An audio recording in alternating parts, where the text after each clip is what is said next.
ماں باپ کو جہاں اولاد کے اچھے مستقبل کی فکر ہوتی ہے، اس کا مستقبل ٹھیک ہو جائے، اور مستقبل سے مراد اس کی دنیا کی زندگی کیا آخری ایام، کبھی اس کا مستقبل آخرت کا مستقبل بھی سوچنا چاہیے۔ بچہ اگر سکول میں نہ جائے تو ماں باپ کو پریشانی ہو جاتی ہے بڑی، اور تعویذ بھی کرواتے پھرتے ہیں، دعائیں بھی منگواتے پھرتے ہیں کہ یہ بچہ پڑھ نہیں رہا، دل نہیں لگا رہا، کتنے دن ہو گیا اسکول نہیں جا رہا، ماں کا چین لٹ گیا، باپ کا چین لٹ گیا۔ اور مسجد میں اگر نماز پڑھنے نہ جائے تو کیا ماں باپ کو اتنی ہی پریشانی ہوتی ہے؟ اگر اتنی ہی پریشانی ہوتی ہے تو پھر مبارک ہو، ویسے ہونی زیادہ چاہیے، لیکن اگر نہیں ہوتی تو پھر سوچنا ہوگا ہم نے کس کو ترجیح دی۔ ہم صبح بھیجتے ہیں نا اسکول میں بچے کو، تو کتنا تیار کرتے ہیں اس کو، نئے کپڑے جوتے پالش کر کے، ماں کتنے جتن کرتی ہے، اور صبح جب بچے کو مسجد میں بھیجتے ہیں نا تو بستر سے اٹھاتے ہیں اور جو ہے وہ اس کی گردن پہ تھپکی مارتے ہیں کہ چل مسجد میں، اور اس کی ناک بھی بہہ رہی ہوتی ہے اور کپڑے بھی اس کے گندلے اور عجیب حالت میں صبح کے وقت مساجد کے اندر بچے بیٹھے ہوئے ہوتے ہیں۔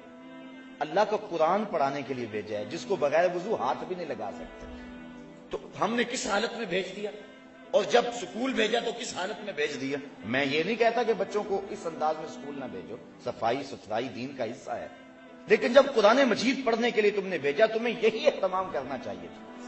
وما قدر اللہ حق قدرہ، اللہ فرماتا لوگوں نے اللہ کی قدر کا جو حق تھا وہ ادا ہی نہیں کیا۔ جو ماں باپ جتنی اہمیت دیں گے اس حساب سے بچوں کے ذہن میں وہ چیز بیٹھے گی۔ تو فرمایا وما ادراک ما سجین کتاب مرقوم ویل یومئذ للمکذبین الذین یکذبون بیوم الدین وما یکذب بہ الا کل معتد اثیم، اور آخرت کو وہی جٹلائے گا جو سرکش اور گناہگار ہوگا، جس کے سینے میں خوف خدا کی چنگاری موجود ہوگی، وہ آخرت کی قولاً عملاً کبھی بھی تکذیب نہیں کرے گا۔ اس کی زندگی کا سب سے اہم مسئلہ یہ ہوگا۔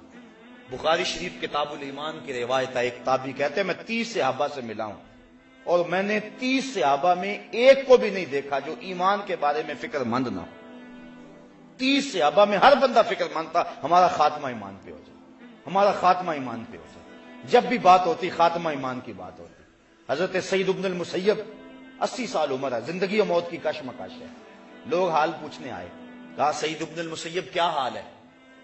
ہم سے اگر کوئی حال پوچھنا کیا حال ہے تو ہم یہی کہیں گے ٹھیک ہے، سے ٹھیک ہے، کاروبار ٹھیک ہے، یہی حال ہمارا حال کا مفہوم ہی ہے۔ لیکن حضرت سعید بن المسیب سے پوچھا کیا حال ہے؟ کہا اللہ کا شکر ہے، شیطان جس روپ میں آئے میرا کچھ نہیں بگاڑ سکتا، لیکن اگر عورت کے روپ میں آئے تو میں کچھ کہہ نہیں سکتا۔ 80 سال کی عمر میں کہہ رہے ہیں، انہیں اس وقت بھی فکر لگی ہوئی ہے کہیں شیطان اس راستے نہ آ جائے، اور انہیں اپنے حال کی صحت جو ہے کہ میرا حال ٹھیک ہے، بیمار ہیں، پوچھنے والے کہتے ہیں کیا حال ہے؟ کہا اللہ کا شکر ہے کہ شیطان کا ہر راستہ میں نے روک دیا ہوا اللہ کی توفیق سے۔ حضرت سری سکتی کا جب بیٹا فوت ہو گیا، تدفین میں تجہیز و تکفین میں ایک نماز بھی فوت ہو گئی، اور لوگ آپ کو افسوس کرنے آ رہے تھے۔